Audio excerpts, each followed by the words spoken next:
Hello everyone, आज की इस वीडियो में मैं आपके साथ बातचीत करूंगा सीए फाइनल एवं बिजनेस वैल्यूएशन। अपन बिजनेस वैल्यूएशन के जितने भी क्वेश्चंस जो आपको स्टडी मटेरियल, केवल और केवल जो स्टडी मटेरियल में आईसीए के जो क्वेश्चंस है वो सारे के सारे क्वेश्चंस मैं आपको बोर्ड पर कराऊंगा। सारे क्वेश्चन सीरीज वाइज आएंगे, एक दो क्वेश्चन है वो ऊपर नीचे हो सकता है।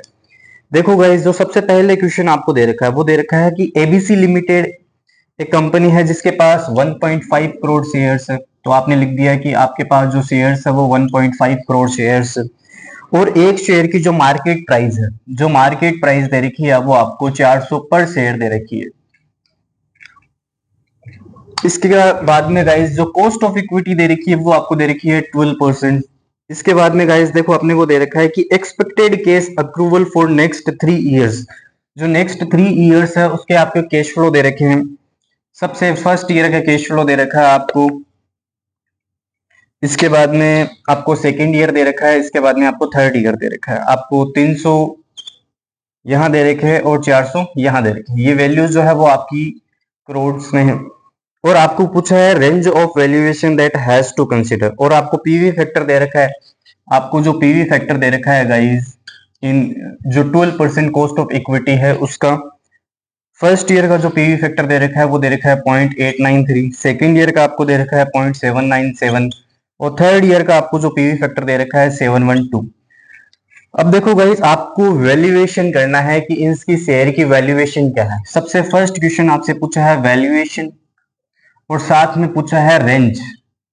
रेंज का आपने फॉर्मूला देखा होगा कि हाईएस्ट पॉइंट और एक लोवेस्ट पॉइंट, कि हाईएस्ट वैल्यू कितनी है और लोवेस्ट वैल्यू कितनी है। तो अपने को दो क्राइटेरिया दे रखे हैं गाइज।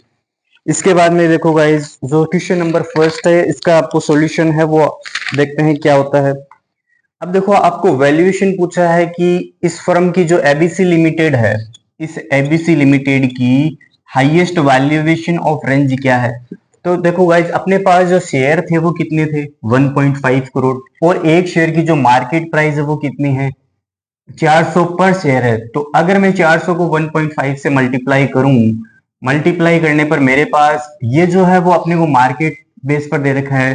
तो वैल्यूएशन आपको निकालना है, valuation as per market. Market के हिसाब से जो वैल्यूएशन है वो कितना होगा गाइज, 600 करोड़ है, वो आपके बिजनेस का वैल्यूएशन हो जाएगा।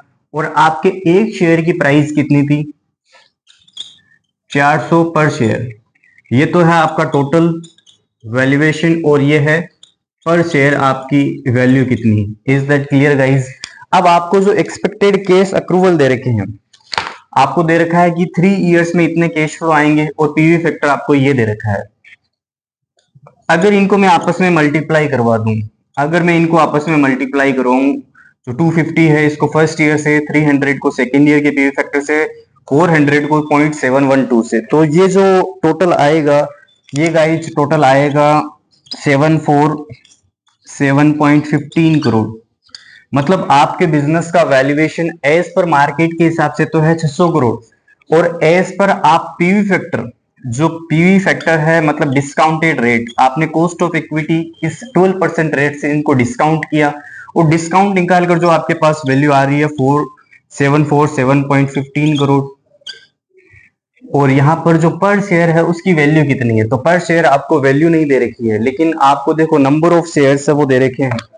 जब आपको नंबर ऑफ शेयर्स दे रखे हैं तो एक शेयर की वैल्यू आ जाएगी। पर शेयर वैल्यू निकालने के लिए देखो गाइज, अगर इसमें मैं डिवाइड करूं, इसमें मैं अगर 1.5 करोड़ आपके पास जो शेयर्स हैं उनसे डिवाइड कर दूं तो मेरे एक शेयर की वैल्यू आ जाएगी। और मेरे एक शेयर की वैल्यू कितनी आ जाएगी गाइज 498.10 पर शेयर। तो आपको क्वेश्चन में वैल्यूएशन पूछा था और वैल्यूएशन की रेंज पूछी थी। तो एबीसी लिमिटेड का वैल्यूएशन मार्केट के हिसाब से 600 करोड़ रुपए, पर शेयर वैल्यू है 400 और डिस्काउंटेड कैश फ्लो जो पीई फैक्टर है उनसे मल्टीप्लाई करवाने पर आपके बिजनेस का वैल्यूएशन आ रहा है 747.15 करोड़ और पर शेयर जो वैल्यू आई है 498.10 पर शेयर। ये जो है वो आपका क्वेश्चन नंबर फर्स्ट था, यही आपको सॉल्यूशन में प्रोवाइड करना था। Is clear guys. इसके बाद में अपन देखो गाइस सेकंड क्वेश्चंस की तरफ चलते हैं। क्वेश्चन नंबर सेकंड है वो आपके स्टडी मेटेरियल का है और एकदम इजी क्वेश्चन है गाइस।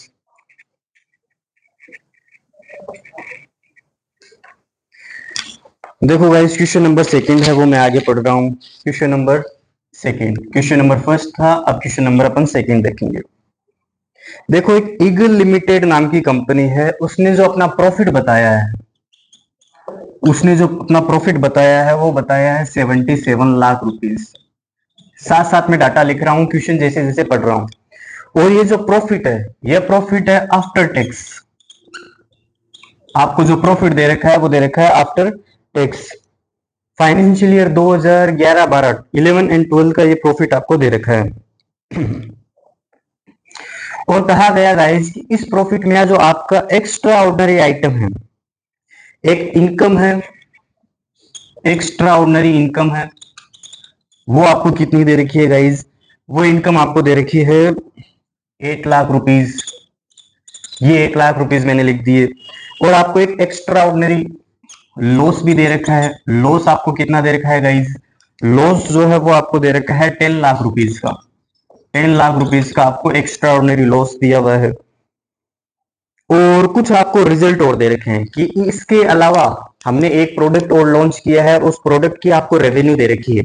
उस प्रोडक्ट के बारे में जो एडिशनल प्रोडक्ट है ना, आपको एडिशनल प्रोडक्ट दे रखा है और कहा गया है कि उस प्रोडक्ट से हमारी जो इनकम है वो हम आपको बताते हैं। तो गाइस जो आपको सेल्स दी हुई है, सेल्स आपको दी हुई है 70 लाख रुपीस की। ये सारे के सारे फिगर्स है वो लाख्स में है। और आपको मटेरियल कॉस्ट, लेबर कॉस्ट और फिक्स कॉस्ट दी हुई है, सारी की सारी आप माइनस कर दो। फिक्स कॉस्ट दे रखी है, मटेरियल कॉस्ट दे रखी है और आपको एक लेबर कॉस्ट दे रखी है। मटेरियल कॉस्ट है वो आपको दे रखी है 20 रुपीज और फिक्स कॉस्ट आपको दे रखी है 10 लाख रुपीज और लेबर कॉस्ट आपको दे रखी है 12 lakh rupees. Is that clear guys? तो एडिशनल प्रोडक्ट है, उससे मेरा प्रॉफिट कितना हुआ? 70 में से आप 30 और 10, 12 आप माइनस करोगे 42, तो आपका जो एडिशनल प्रोडक्ट से जो रेवेन्यू है वो आ जाएगा 28 lakh rupees. Is that clear guys? और क्वेश्चन में अपने को पूछा गया है, क्वेश्चन में जो अपने को ए पॉइंट पूछा है वो पूछा है वैल्यू ऑफ बिजनेस, वो कितनी है? वैल्यूएशन ऑफ बिजनेस पूछा है। और सेकंड आपको अलग दे रखा है। और आपको कॉस्ट ऑफ इक्विटी जो दे रखा है, जो आपको कॉस्ट ऑफ इक्विटी दे रखा है वो आपको दे रखा है 14%। अब गाइस अपन जो ए पॉइंट है सबसे पहले उसको करने वाले हैं। ए पॉइंट में क्या दे रखा है आपको? वैल्यू ऑफ बिजनेस कितनी है। तो देखो गाइस वैल्यू ऑफ बिजनेस जब आपको इस क्वेश्चन में निकालनी है तो वैल्यूएशन, ये क्वेश्चन भी आपको बहुत इजी दे रखा है। देखो गाइस वैल्यू ऑफ बिजनेस में आपको निकालना है कि मेरे बिजनेस की वैल्यू कितनी। तो देखो गाइस आपको दे रखा है प्रॉफिट आफ्टर टैक्स। अगर मेरे को प्रॉफिट आफ्टर टैक्स दे रखा है लेकिन मेरे को तो प्रॉफिट बिफोर टैक्स चाहिए, मेरे को क्या चाहिए? बिजनेस के वैल्यू निकालने के लिए प्रॉफिट बिफोर टैक्स। तो आपको देखो टैक्स की रेट दे रखी है क्वेश्चन में, नीचे टैक्स की रेट है वो दे रखी है आपको 30%। अगर मेरे को बिफोर टैक्स चाहिए तो मैं क्या करूंगा गाइज, 1 माइनस टैक्स रेट, इसमें डिवाइड करूंगा। टैक्स की रेट कितनी है मेरी? 0.30, तो यहाँ पर आ जाएगा 0.70। तो आपका प्रॉफिट बिफोर टैक्स कितना आ गया गाइज? आपका जो प्रॉफिट है वो बिफोर टैक्स आ जाएगा 77 डिवाइडेड बाई 0.7, तो 1110। सारी फिगर लाख्स में है, 1110 है वो आपका क्या आ जाएगा? Profit before tax. अब आपने 12th में ये कॉन्सेप्ट सीखा होगा कि एक्स्ट्रा ऑर्डिनरी इनकम होती है। जो एक्स्ट्रा ऑर्डिनरी इनकम होती है वो हमेशा क्या होती है? इनकम में से लेस। तो ये 8 लाख आपको यहाँ पर माइनस करने हैं। और जो एक्स्ट्रा ऑर्डिनरी लॉस होता है, एक्स्ट्रा ऑर्डिनरी लॉस, इनकम को लेस ऐड करने का फॉर्मूला क्या है कि जो लॉस है वो एक्स्ट्रा ऑर्डिनरी, हमारा नॉर्मल ऑपरेटिंग लॉस नहीं था, अदरवाइज तो मैं ये लेस करता, लेकिन इसको मेरे को क्या करना है? वापस से ऐड बैक करना है। तो ये कितना आ जाएगा गाइज? 112 लाख। ये है वो आपके प्रोडक्ट की क्या आ गई सर? जो प्रॉफिट है वो अपना नॉर्मल प्रॉफिट ये आ चुका। Is that clear guys? अब अपने पास एक प्रॉफिट और एडिशनल अपने ने सेल्स की और वहां से जो प्रॉफिट जनरेट हुआ वो कितना हुआ? 28 लाख। तो वो 28 लाख मैंने और लिख दिया। तो मेरे पास जो टोटल प्रॉफिट आया वो आ गया 140 lakh. Is that clear guys? 140 lakh का है वो मेरे पास क्लियर अब आ गया। अब मेरे पास टैक्स की रेट देखो कितनी है? टैक्स की रेट मेरे को दे रखी है 30%। तो ये जो है वो प्रॉफिट बिफोर टैक्स, ये मेरे को दे रखा है क्या है, प्रॉफिट बिफोर टैक्स। इसमें से अगर मैं लेस करूंगा टैक्स एट द रेट 30%, तो 42 मेरा टैक्स लग जाएगा। तो जो मेरा प्रॉफिट आफ्टर टैक्स बचेगा वो मेरा कितना रिमेनिंग रह जाएगा, 98 lakh rupees. Is that clear guys? 98 lakh rupees है वो आपका प्रॉफिट रह जाएगा। और आपको वैल्यू करना है बिजनेस का, वैल्यूएशन ऑफ बिजनेस। तो जो प्रॉफिट आफ्टर टैक्स दे रखा है उसमें आप कॉस्ट ऑफ इक्विटी को डिवाइड करोगे तो आपका वैल्यूएशन ऑफ बिजनेस आ जाएगा। अब प्रॉफिट आफ्टर टैक्स आपको दे रखा है 98 लाख रुपीज, और आपकी जो कॉस्ट ऑफ इक्विटी कितनी है 14%। तो 0.14 जब आप डिवाइड करोगे इसमें तो आपका जो वैल्यूएशन ऑफ बिजनेस आएगा वो आएगा 700 लाख रुपीज और 7 करोड़। ये गाइस आपका फाइनल है वो सॉल्यूशन है इसका, जो पॉइंट ए नंबर दे रखा था। अपन क्वेश्चन को वापस रिवाइज करते हैं। प्रॉफिट आपको बिफोर टैक्स आफ्टर टैक्स दिया हुआ था 77 लाख, मैंने इसको बिफोर टैक्स में कन्वर्ट किया तो मेरा प्रॉफिट आ गया 1110। एक्स्ट्रा ऑर्डिनरी इनकम दे रखी थी, हमेशा 12 के कॉन्सेप्ट के हिसाब से ये लेस होता है, और एक्स्ट्रा ऑर्डिनरी लॉस दे रखा था, मैंने ऐड कर दिया 112। मेरे पास कुछ एडिशनल रेवेन्यू थी, एक प्रोडक्ट लॉन्च किया था 28 लाख रुपीज। तो टोटल जो मेरा प्रॉफिट बिफोर टैक्स था 140 लाख था। अब मेरे को प्रॉफिट आफ्टर टैक्स चाहिए तो मैंने टैक्स है वो माइनस कर दिया, 98 lakh rupees profit after tax बचा है। इसके बाद में वैल्यू ऑफ बिजनेस निकालनी है तो उसका फॉर्मूला होता है profit after tax upon cost of equity. Cost of equity को मैं जैसे ही डिवाइड करूंगा तो 700 लाख रुपीज है और 7 करोड़, 700 लाख और 7 करोड़, ये आपका फाइनल वैल्यूएशन ऑफ बिजनेस है। इसके बाद गाइज इसमें आपको बी पॉइंट और पूछा है। बी पॉइंट देखो गाइज, बी पॉइंट भी आपको एकदम इजी पूछा है।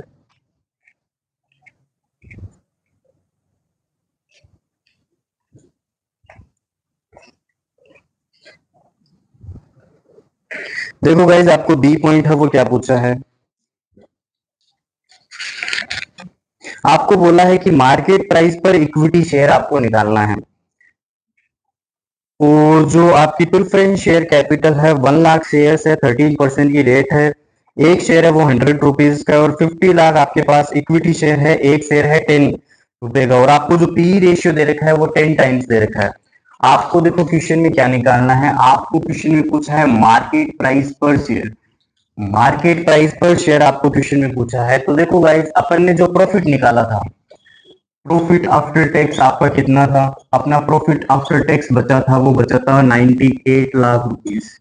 अब प्रॉफिट आफ्टर टैक्स में आपको पता है सबसे पहले गाइस डिविडेंड दिया जाता है। डिविडेंड किसको दिया जाएगा, प्रेफरेंस शेयर होल्डर्स को अपन डिविडेंड देंगे। प्रेफरेंस शेयर्स अपने पास है कितने, 1 लाख शेयर्स है, एक शेयर की वैल्यू कितनी है 100 रुपीज है, डिविडेंड की अपने पास रेट कितनी है 13% है। इसका मतलब गाइस 13 लाख है वो अपन ने प्रेफरेंस शेयर्स को क्या दे दिया, डिविडेंड दे दिया। अब डिविडेंड देने के बाद जो अर्निंग्स रहती है वो अर्निंग्स रहती है available for equity share holders. Is that clear guys? Equity share holders के लिए जो अर्निंग्स है वो कितनी बचेगी, 85 लाख, 85 लाख रुपीस की आपकी earnings available for equity shares. अब देखो भाई अपने को मार्केट प्राइस पर शेयर पूछा है, और अपने को क्वेश्चन में जो डाटा दे रखा है वो दे रखा है पी रेशियो। आपके पास जो पी रेशियो दे रखा है वो आपको दे रखा है प्राइस अर्निंग रेशियो दे रखा है 10 टाइम्स। इन दो डाटा से अपन निकाल सकते हैं। देखो गाइस अपने पास नंबर ऑफ इक्विटी शेयर्स कितने हैं, नंबर ऑफ इक्विटी शेयर्स अपने पास है 50 लाख। अगर मैं earnings available for equity share holders में डिवाइड कर दूं नंबर ऑफ इक्विटी शेयर्स तो मेरे एक शेयर की प्राइस आ जाएगी। अर्निंग पर शेयर आपके पास कितना आ गया गाइज, अर्निंग पर शेयर इसमें जब आप डिवाइड दोगे 50 लाख रुपीज का तो आपके पास जो अर्निंग पर शेयर आएगा वो 1.70 पर शेयर आ जाएगा। 1.70 पर शेयर है, और आपके पास डाटा क्या दे रखा है, आपको पी रेशियो दे रखा है गाइज, पी रेशियो आपको दे रखा है 17 टाइम्स, नहीं 10 टाइम्स, 17 टाइम्स 10 टाइम्स आपको पी रेशियो दे रखा है। तो जब मैं ईपीएस को गुणा करूंगा पीई रेशियो से, ईपीएस को जब मैं गुणा करूंगा तो मेरी मार्केट प्राइस आ जाएगी गाइज 17 रुपीज पर शेयर।